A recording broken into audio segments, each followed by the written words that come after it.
Resist. Resist by maintaining sovereignty of the self. Resist by maintaining love of the self. Resist by maintaining fierce loyalty to love and pleasure. Resist with acts of radical kindness. Focus on the path to better times.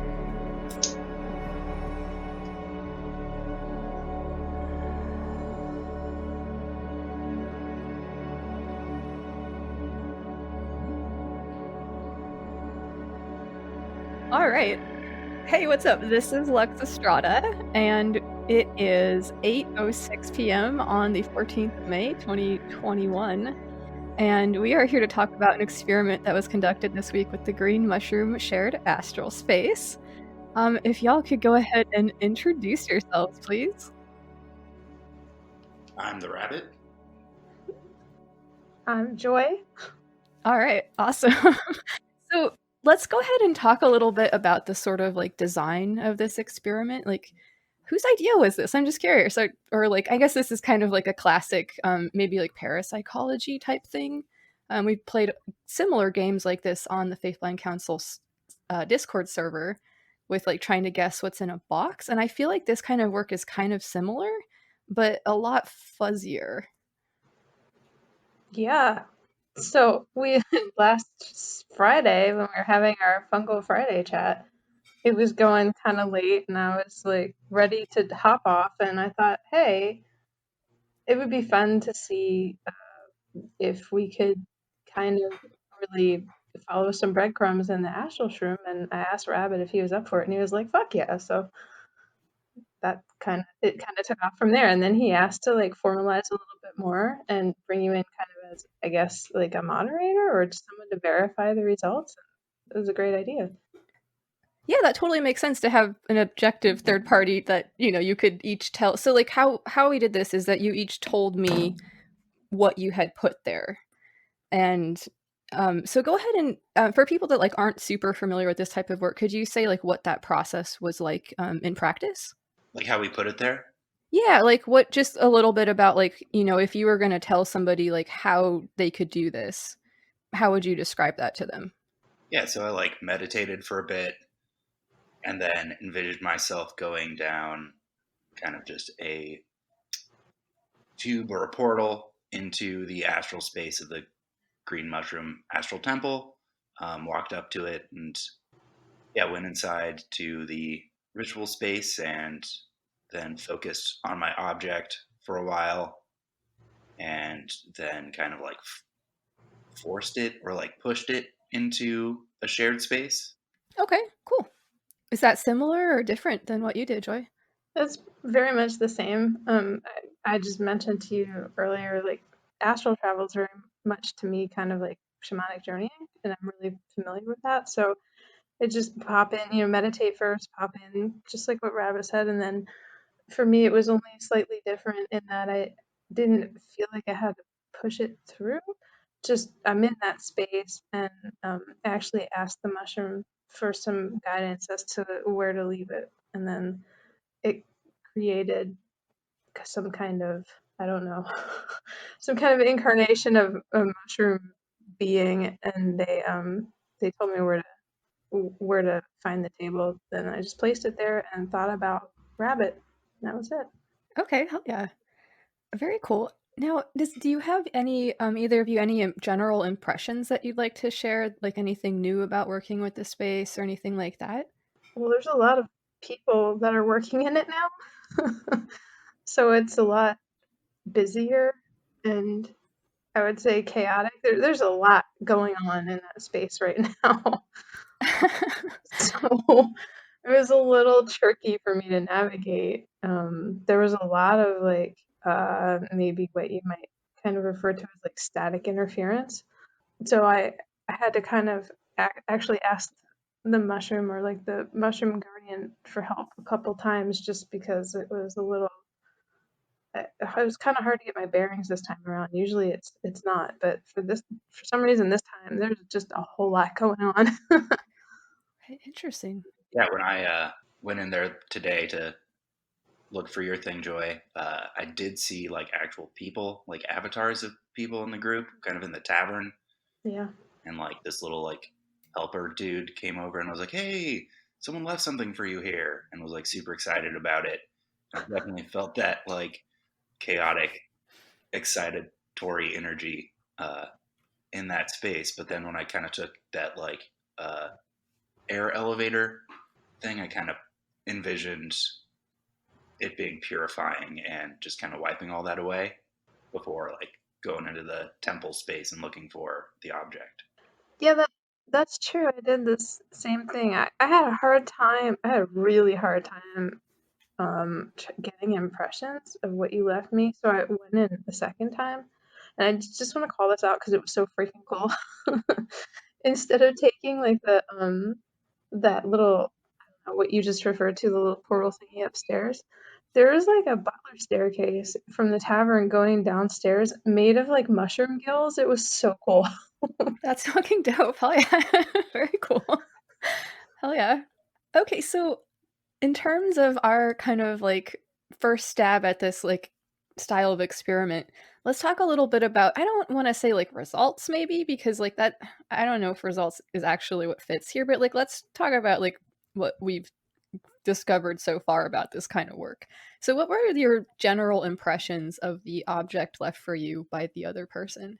Yeah, so as I walked into that space, I like felt the presence of another like altar. And it was like in the center of the room, but it was like also invisible until you approached it. And then it like came into being within a certain radius of it. And what I got was kind of like the traditional 4 magical weapons or tools: the sword, the wand, the cup, and coins. But then in the center of it, for me, was like both a wooden cup and like a golden chalice, kind of like in superposition at the same time in the same space, but also within like a book or a tome that was blank, folded open in the middle of the altar. So that was my strongest impression. And yeah, the cup was what I was most drawn to and felt most manifest for me. Okay. That's interesting. That's the location is definitely right, and the table sounds like. What do you know? Were you able to see like what the table was made of or anything? Can you talk a little more about like the hidden nature? I'm curious. Like it was there and I could sense it, but it wasn't visible until like I approached it in the center of the room. And like maybe within 6 feet or so, it kind of just like popped into existence. Simple table made out of wood, dark wood, kind of viney legs, but Okay, yeah, clean very cool. altar space. Now, what about your impressions, Joy? I had an interesting kind of hidden aspect to it too. The table I was led to was in we'll call it the basement. But when I concentrated on it really hard to try and like see it and look at it, it was the weirdest thing. I actually saw like for real in this realm or whatever you want to call it on this plane, like really, really strong, like neon green energy, like behind my eyelids, like light, just like blotted it all out. So I couldn't like see the table. Like, I was looking at it, but I couldn't actually see it. It was bizarre. Um, and then so I just started groping on the tabletop, see if I could feel stuff. And there's like the first thing I picked up was like this mushy banana peel. And then I just kept groping like through this weird green field on the table, trying to like figure out what I was touching. You guys are enjoying this.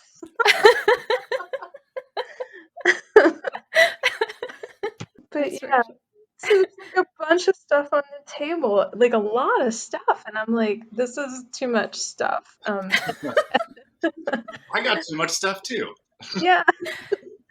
And at some point, I was wondering if it wasn't like overlapping times where all this stuff like maybe was on this table or will be on this table at some point? I was thinking too about the kind of, I don't know, psychic interference or whatever that y'all spoke about earlier.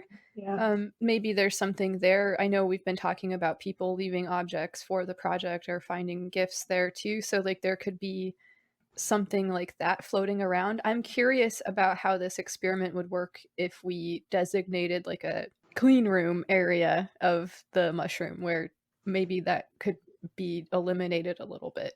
I honestly think you were super close with what I put. Yeah. So yeah, let's talk about like, because we've talked about what it might have been. Let's talk about what it actually was now. Okay, because Alexa, I told you, like, I listed out all the objects, but all I said was mushy banana peel, so thanks, Rabbit. It must have been kind of gross. Well, no, you said other things too, like that were shaped like what I thought it might be shaped like, because Rabbit's actually sent me a picture of it. So Less corporeal, but I think it was like honestly that green light you saw.